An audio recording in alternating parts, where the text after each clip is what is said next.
Please welcome to the stage producer Jake Katoski.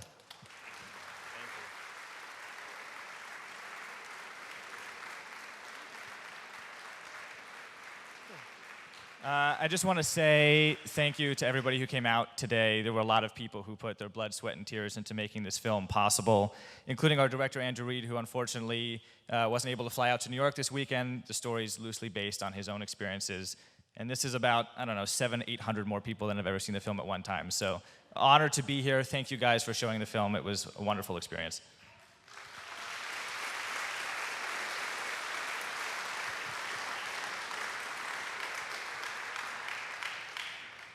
So those of you that were here in the past 24 years, remember how this goes.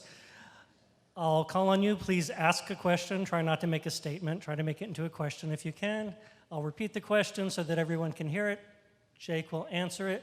As always, you can tweet your questions on Twitter to #SBFF. Are there any questions? Yes, sir.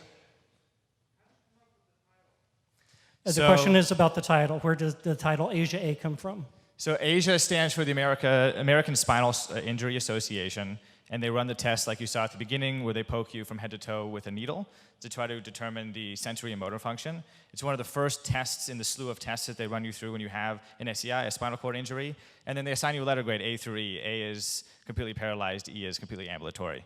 And for our director, it was the first time in his recovery process where a doctor says, with a finite outcome, this is the box that you're going to live in for the rest of your life, and there's nothing you can do to get out of that box. And 8 years later, he's walking with a cane. He proved everybody wrong. It took him a while to get there. It was a wheelchair. He started with a wheelchair, then he got into walking with crutches, and it was one crutch, it was a cane. So it's been a slow progression, but he kind of defied the odds and showed that even though someone puts you in a box, you don't necessarily live the rest of your life. More questions? Yes.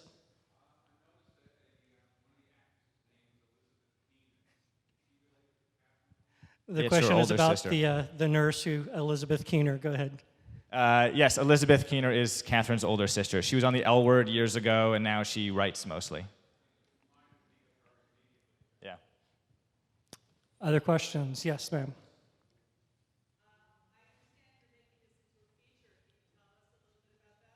So the question is this being made into a feature? Yes, this always served as a proof of concept. It was Andrew, our director's way of showing that pivotal moment of being diagnosed and then deciding, do I get out of the bed and persevere? Do I waste away in the bed?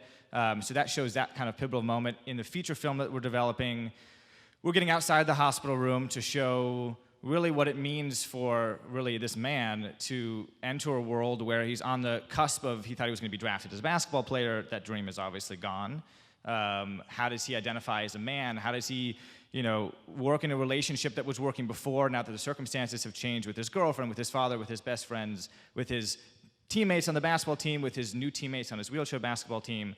So we try to expand it, from the hospital room into what does this look like for someone going through this recovery process. More questions?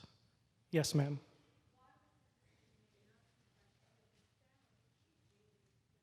So we noticed no family showed up to visit him in the film. Was there a reason for that? We have a short moment in the film where he mentions his parents passing. So in this version, his parents are dead. He is the only surviving member of his family, so that's why none of them come by. Took up less time in the film, too.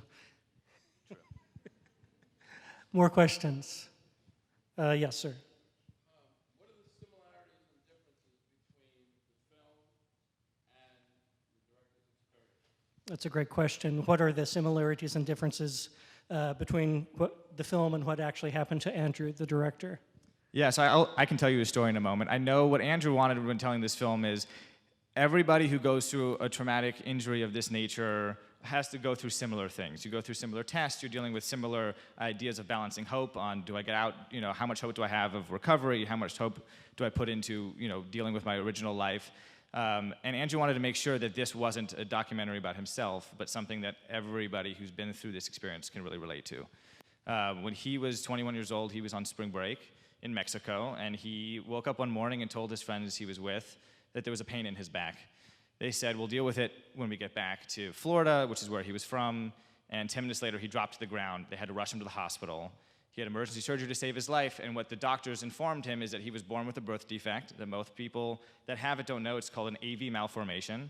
Just means you're born with extra blood vessels. But because he was a swimmer, and I know in this it's a basketball player, the muscle mass in his back pushed up against the extra blood vessels, and like an aneurysm, they contracted and exploded.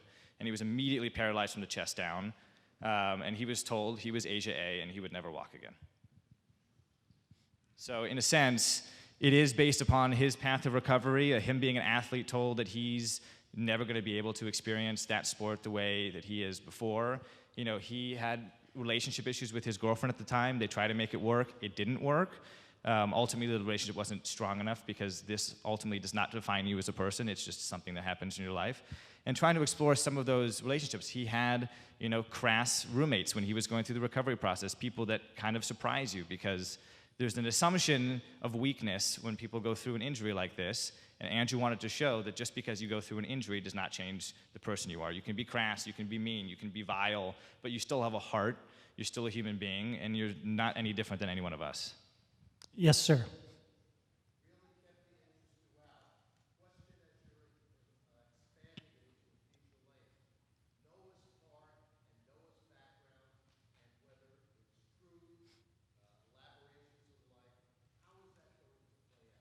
So if you couldn't hear it, the question is about the other character, the character in the other bed, Noah, and are there plans for that to be expanded, that role to be expanded in the movie?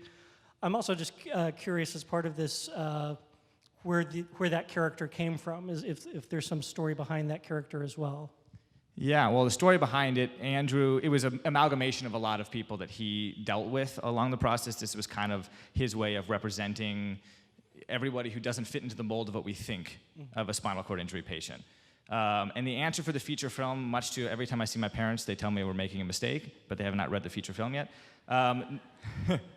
Noah, unfortunately, is not in the feature film. Having a character like him does not work in a 2-hour format the way it does in a 20-minute format. However, his personality, his sentiment is spread across multiple other characters, including the head of a paraplegic basketball team that he does get in with, who is very crass in nature, like him, introducing another strong female character because this movie does not expand outside of the hospital room, and just adding a little bit of color into the recovery process. So unfortunately, we won't see Noah again, but his spirit will be with us.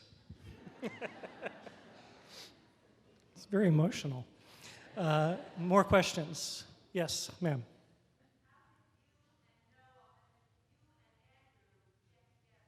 Yeah, the question is, how did you get connected with Andra in this film? There's a wonderful app called eHarmony. I'm kidding. Andrew and I both, this was actually Andrew's USC thesis film, his graduate thesis film, and I was in the producing program, he was in the production program, and our writer was actually in the writing program. When they had a first early draft of the script, he and the producer Eric, who was on board, who was also in the production program, realized they needed an extra force of somebody to help realize the dream of making this film. He reached out. I immediately gravitated towards it, even though I haven't gotten through the experience myself. I pitched him how I would want to make the film and how I could help them do it. And 2 years later, we've been around the country playing in front of wonderful people like you, and it's been kind of an incredible journey. I think we have time for maybe one more question. Yes, sir.